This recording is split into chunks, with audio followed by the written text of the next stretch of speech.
This morning, I have the privilege of sitting in studio and chatting about all that's happening as it pertains to World Environmental Day. And to have that conversation with me this morning, I am sitting in studio with Mr. Linford Beckles, who is the Director of the Environmental Department under the Office of the Chief Secretary in the Tobago House of Assembly. Good morning and welcome. Yes, pleasant good morning to you, Shenell, and good morning to the viewing and the listening public. Excellent. So this morning we're talking about what your department is doing as it pertains to raising awareness and celebrating World Environment Day. So tell us a bit about some of the activities that are happening. Okay. Well, thank you very much for the opportunity. World Environment Day is celebrated on the 5th of June every year. And as the custom is here in Tobago, we join with our local and international colleagues to reflect on the state of our environment, reflect on the state of the planet and so on, and renew our commitment to creating a sustainable future, not only for us here in Tobago, but for all of us. And that is a very serious thing for all of us to be engaged in, because what it really points to is essentially collective action. Collaboration is really the key to driving the successes that we actually desire to have.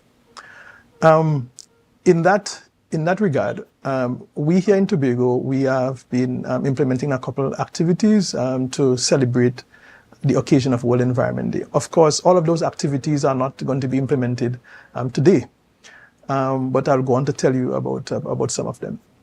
On the 26th of May, which is just over a week ago, we would have launched a competition within the Office of the Chief Secretary, where our department currently resides. We instituted a competition that is really based on the design and construction of appropriate recycling bins. And of course, associated with this would be the implementation of management systems to deal with the whole concept of plastic management and so on within those departments. And even as it pertains to this conversation, as we were discussing off air, how difficult is it really to implement a recycle bin initiative when you have, in the international sense, you go to those airports or you are at any public building and you see a bin that has 3 holes. You see a picture there that's easy to interpret, the one that says paper, plastic, and waste. I mean, for a long time, we've talked about implementing the system, and you have the argument about culture and shifting the culture, but the culture can only be shifted if we reintroduce a new way of doing things that people ultimately have to follow as time goes by. So even as this competition takes place, what type of implementation is this really going to lead to? Good. Well, that's a very good question. So, I mean, to answer you, it is not very difficult to actually provide bins. I talk about bins in the larger public space. That is actually the very easy part. Something I always tell people about environmental management is that environmental management is one of the most difficult things, because what you actually engage in is really a process of trying to change people's attitudes and perceptions. And that is not always a very easy thing when people have become accustomed to doing things a particular way for a number of years. What that really requires, and so on, in order to really change attitudes and perceptions, is really a consistent engagement of people over time.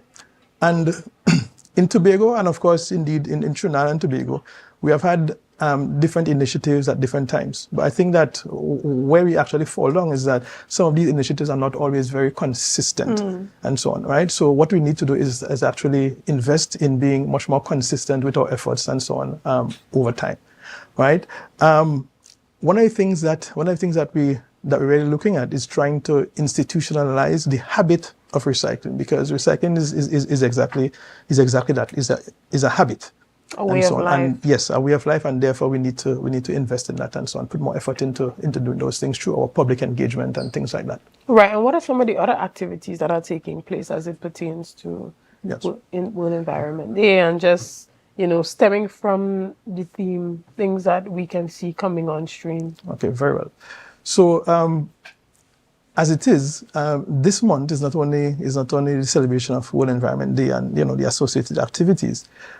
We do have this month Public Service Week, and all divisions of the Tobago House of Assembly are partnering with specific villages and so on to implement projects that are important to those communities. The Office of the Chief Secretary has decided to partner with the village of Castara, and there'll be a number of activities that we will be implementing there, including an engagement with the Castara government primary school, dealing with the whole issue of the management of plastics and things like that. Of course, the sessions there are going to be very, very interactive. We have specific games that we have designed and so on. To sort of pique the interest of the children, because of course, as you would appreciate, children learn differently, and therefore we have to engage them very, very differently and so on. And of course, there is a much wider engagement with the village of Castara through the village council and through the Castara Tourism Development Association. Today, and this one is not specifically related to the theme for World Environment Day, right? Which is really about beating plastic pollution and so on in the environment. But today at Speyside, one of the things that we'll be doing is that we'll be installing a sargassum air quality monitoring system on the compound of the Speyside High School, right? And I think that this is a very important development, because it's the very first of its kind in Trinidad and Tobago to support the whole issue of sargassum management. And of course, the Speyside High School is one of the major receptors of the negative environmental externalities associated with decomposing sargassum and so on. So the Lambo School as well. The Lambo School as well. So we are not only stopping at Speyside. Speyside is just the very first stop for us, essentially. Right, but we'll essentially be establishing nine such stations and so on, stretching all the way from Speyside down to Magdalena, down to the Magdalena Hotel. Right, and even as we talk about the air quality issue as it pertains to the sargassum seaweed, we pass, we smell it, but we don't know what the environmental or health risk of that are. So can you explain that a bit to me, and why it's important to monitor the air quality? Yes, certainly. Rotting sargassum, gives off, some gases and so on. And normally the gases are not harmful, but in particular concentrations, those gases can be a little harmful, and they can create some public health concerns. The gases that are normally associated with rotting sargassum that are of really concern to us: ammonia, hydrogen sulfide, and methane. So those are the three gases that are essentially really worth monitoring and so on. In terms of the impacts as a result of the high concentration of these gases in the immediate area surrounding places where you're having rotting sargassum, people may experience a feeling of nausea. There might be respiratory discomfort, particularly for those who are already suffering from issues like asthma and COPD, things like that, and so on. Sometimes there is some impact in terms of your physical property, because what you may notice in some areas where you have high concentrations of sargassum rotting and so on, is that on the wall of the buildings and so on, it tends to get a little discolored, a little dark and so on. Okay. Yeah, right. So you have that physical impact and so on, right? Now, putting in the meters, putting in the air quality monitoring stations at particular locations, what that will help us to do is to say with relative scientific confidence that the immediate area and so on at a particular point in time is relatively safe for people to be in, or it is unsafe for people to be in. And if it is unsafe, then there are actions that we'd have to take. So, for example, let us assume that we have relatively high concentrations of ammonia or hydrogen sulfide associated with rotting sargassum at Speyside. right, then one action that we'll probably have to take is to probably dismiss school at that point in time, right, because we have a number of children there and so on, and so who can be potentially vulnerable to that. So that is the kind of approach that we really have to take. And apart from that, this initiative, we are hoping to integrate it with a similar initiative that they have in Guadeloupe. And it's something that they're trying to spread throughout the entire Caribbean and so on, so that we can now establish a network of air quality monitoring stations, so that people in any part of the Caribbean can log in and so on and actually get information real time with respect to what is the situation. Even as it pertains to the recycling and use of the sargassum seaweed, what is I know that happens within this region. I believe it's up at Dominica, on that side of the Caribbean, where they do that type of work to harness the seaweed and use it for different purposes. But are we looking into that type of technologies here in Tobago? Yes, certainly. So that is something that we are looking into. At present, we have an initiative that we are implementing in partnership with the United Nations Development Program. It's a pilot study. It's a pilot program for the Speyside community, right? We will be provided with a lot of equipment, so beach rakes and so on, and the associated tractors and implements to take up the sargassum from the beach, without taking up too much sand. That's one of the things that we're doing. We'll also be provided with marine vessels to try to deal with the collection of sargassum at sea, as opposed to when it beaches and so on. Right. Let's talk about that a bit. Let's talk about the type of equipment that the THA is acquiring to deal with this sargassum seaweed. Because from what I've heard, a lot of money has been spent thus far to try to clean up the beaches. But, it's something that nature does. So it continues to come back. What type of equipment are we purchasing at this time to deal with this thing outside of the rakes and stuff? Give us a greater perspective on what is really being done as it pertains to acquiring assets to deal with the sargassum. Okay. Now, in terms of the equipment that I just mentioned to you and so on, like those beach rakes and so on, these are big mechanical beach rakes and stuff, right? And we are not purchasing them. Those pieces of equipment, they are being donated to us by the United Nations Development Program, right? The potential advantage of using equipment like that is that you are able to take up the sargassum without removing too much of the sand. Because one of the things about sargassum removal, using the conventional mechanical tools and so on, right, that we have seen being used throughout the Caribbean and stuff, is that there's a high probability that you'll be taking up too much sand, and that compromises the integrity of the beach, right? So that's one of the things that we are hoping to avoid as a result of the use of these kinds of equipment. Obviously, as I mentioned, collecting it at sea, right? That is one of the things that we are looking into. Now remember, this is a pilot, right?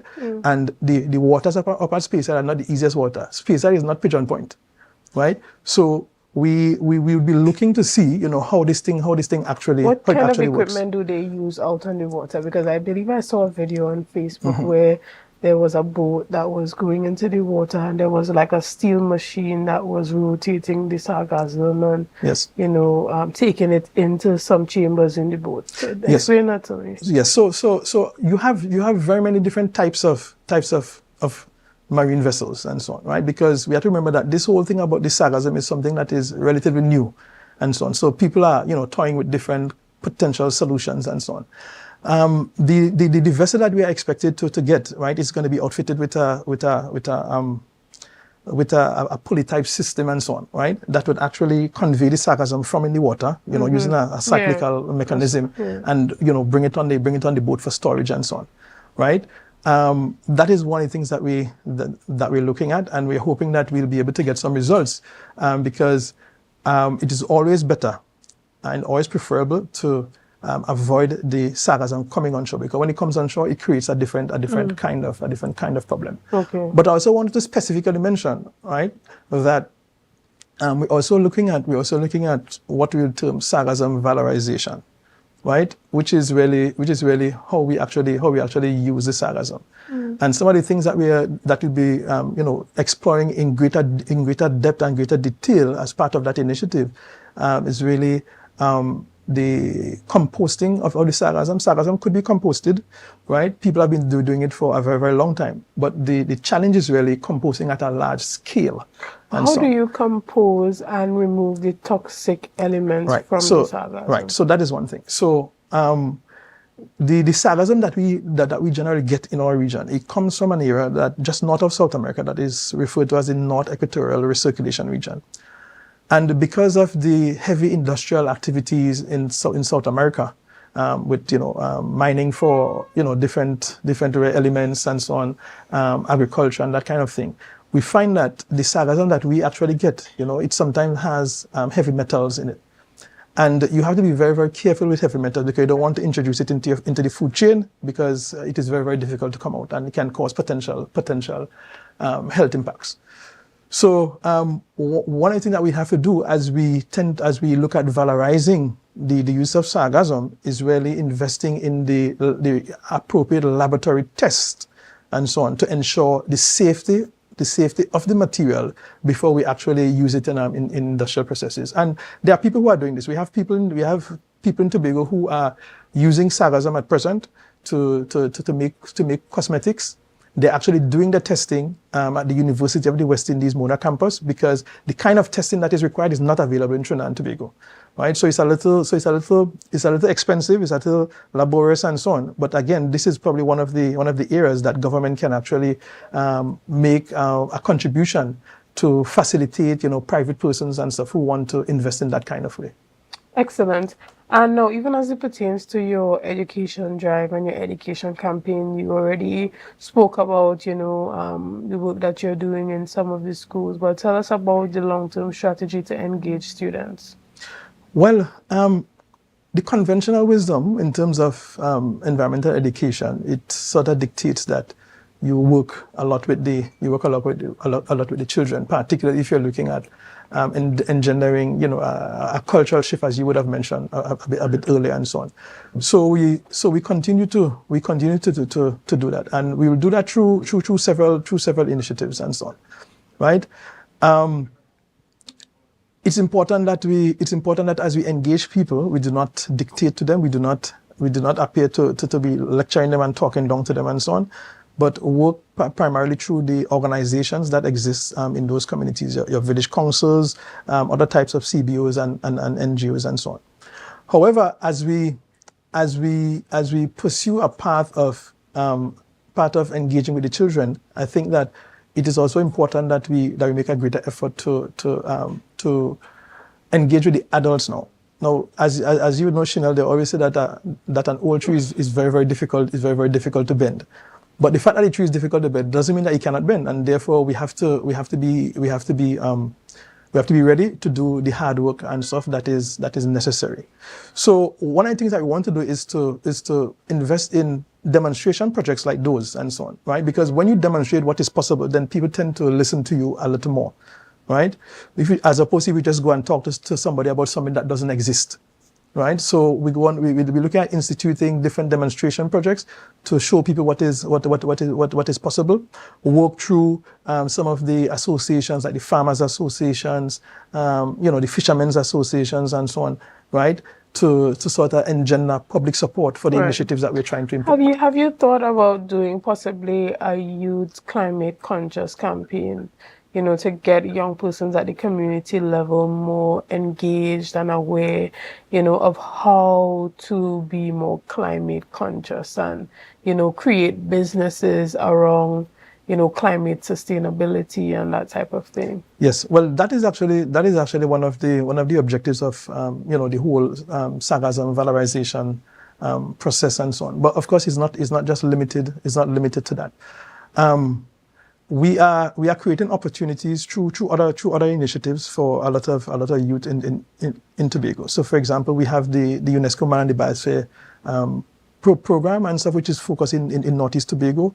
Later this year, we are expected to have, in collaboration with some tertiary institutions, most of them based in Germany, to have a big art Exhibit? Well, not exhibit, but a big art, if you want, a big art camp, Okay. a camp of sorts, for a 2-week period, where we're going to have people from those institutions come in here with some of the youth from those jurisdictions as well to interact with us, to provide training and so on. And then we'd also be providing the reverse exchange, where some of our students and so on and young people from Tobago can actually go to those institutions in Germany and so on, where they'll receive greater exposure. But it's not only limited to that.